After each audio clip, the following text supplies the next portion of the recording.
मुस्लिम धर्म में मुहर्रम क्यों मनाया जाता है और ये लोग मातम क्यों मनाते हैं? किस्सा सुनकर आपके आंसू आ जाएंगे। और पाकिस्तानी स्टेडियम में कद्दू और मिर्ची उगाई जा रही है। हद है यार, एक ऐसी बीमारी जिसमें कुत्तों का पैर अपने आप ही काम करने लगता है, जैसे कि इस पैर का अपना खुद का दिमाग हो। और आखिर क्या है इसके पीछे का कारण, जानने के लिए बने रहिए वीडियो के एकदम एंड तक। फैक्ट नंबर 1, आपको ये तो पता ही होगा कि इस महीने में मुस्लिम लोग एक फेस्टिवल को मनाते हैं जिसे मुहर्रम कहते हैं। ये कहने के लिए तो फेस्टिवल है, पर ये खुशी का फेस्टिवल तो बिल्कुल भी नहीं है। इस्लामिक धर्म के अनुसार ये महीने में उसका नया साल शुरू होता है, पर नए साल शुरू होने से पहले शिया मुसलमान मुहर्रम मनाते हैं, जिसमें ये मातम मनाते हैं और अपने आप को भी दंड देते हैं। पर इसके पीछे का इतिहास क्या है? तो दरअसल इस महीने में कई सारे ऐसे लोगों का जन्म हुआ था जो कि इस्लाम धर्म के लिए मायने रखते हैं। इस महीने में बाबा आदम का भी जन्म हुआ था और इसीलिए इस महीने का वो साल का पहला महीना मानते हैं। पर शिया मुसलमान इस महीने में मुहर्रम मनाते हैं क्योंकि माना जाता है कि इस महीने में एक बहुत बड़ी लड़ाई लड़ी गई थी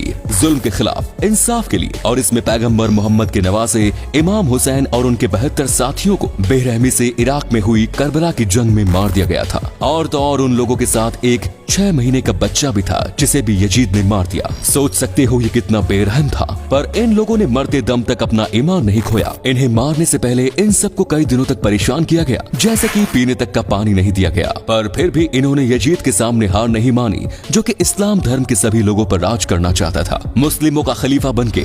पर इमाम हुसैन ने ये होने नहीं दिया। उन्होंने एक पापी को अपने धर्म पर राज नहीं करने दिया, और इसी लड़ाई की वजह से शिया मुसलमान इस दिन मातम मनाते हैं। अगर हमने कुछ गलतियां बता दी हैं तो हमें माफ कर देना दोस्तों। ये वीडियो आपके बस नॉलेज के लिए था। हमने अगर कुछ मिस किया हो तो कमेंट्स में जरूर बताएं। नंबर 2, दोस्तों सोचिए क्या हो अगर आपका हाथ अपने आप ही चलने लगे, जैसे आप रास्ते से जा रहे हो और आपका हाथ अपने आप किसी को चाटा मार दे। सुनने में काफी भयानक लगता है, पर ऐसी एक बीमारी भी होती है जिसे एलियन हैंड सिंड्रोम कहा जाता है, और इसमें आपका हाथ अपने आप ही काम करने लगता है। और तो और ये जो बीमारी है ये डॉग्स को भी हो सकती है, जिसे डॉग एलियन हैंड सिंड्रोम कहा जाता है। सुनने में काफी अजीब लगता है, पर ये सच है। ये देखो कैसे ये डॉग खड़ा है और उसका पैर अपने आप ही डॉग को परेशान कर रहा है। कुत्ते को खुद नहीं पता कि वो उसका पैर है, इसीलिए वो अपने आप को ही काट लेता है। इंसान को ये बीमारी होती है तो भी एक हद तक सही है, क्योंकि हम डॉक्टर के पास जा सकते हैं, हमें पता चलता है कि कुछ तो गड़बड़ हो रही है। पर इन बेचारे जीवों को तो ये भी पता नहीं चलता कि इनके साथ हो क्या रहा है। और जैसे ये देखो, ये कुत्ता अपने पैर को काट रहा है क्योंकि उसको लगता है कि उसका पैर उसका खाना छीन लेगा। हो सकता है ये देखकर आपको हंसी आए, लेकिन इस कुत्ते की स्थिति कितनी खराब है बस वो खुद ही जानता है, क्योंकि आखिर वो बोल तो सकता ही नहीं। ऐसे में डॉग्स को एक अच्छे डॉक्टर की और प्यार की जरूरत है। ये सिंड्रोम जानवरों को पागल भी कर सकता है। नंबर 3, रात रानी के फूल रात में ही क्यों खिलते हैं? रात रानी के फूल किसे पसंद नहीं है? फूलों का रंग ही इतना मोहक होता है, और साथ में अगर फूलों में से सुगंध भी आए तो मजा आ जाता है। वैसे ही काफी सुंदर और खुशबूदार फूल है रात रानी का फूल, पर ये बस रात में ही खिलते हैं। तो आइए जानते हैं इनके पीछे की वजह। तो रात रानी के फूल सुबह नहीं खिल पाते क्योंकि ये फूल बहुत ही नाजुक होते हैं। ये फूल सूरज की गर्मी नहीं झेल पाते, इसीलिए ये फूल दिन में नहीं खिल पाते, और इसीलिए ये रात में खिलता है। जिस दिन अमावस होती है यानी चांद नहीं आता, उस दिन ये नहीं खिलते क्योंकि सब फूलों को सन की रोशनी चाहिए होती है, और रात रानी का फूल अपनी ये जरूरत चांद की रोशनी से पूरा करता है। और ये रीजन है कि रात रानी का फूल बस रात को ही खिलता है और पूर्णिमा के दिन पूरा खिल जाता है, और इसी दिन इस फूल की खुशबू सबसे ज्यादा आती है।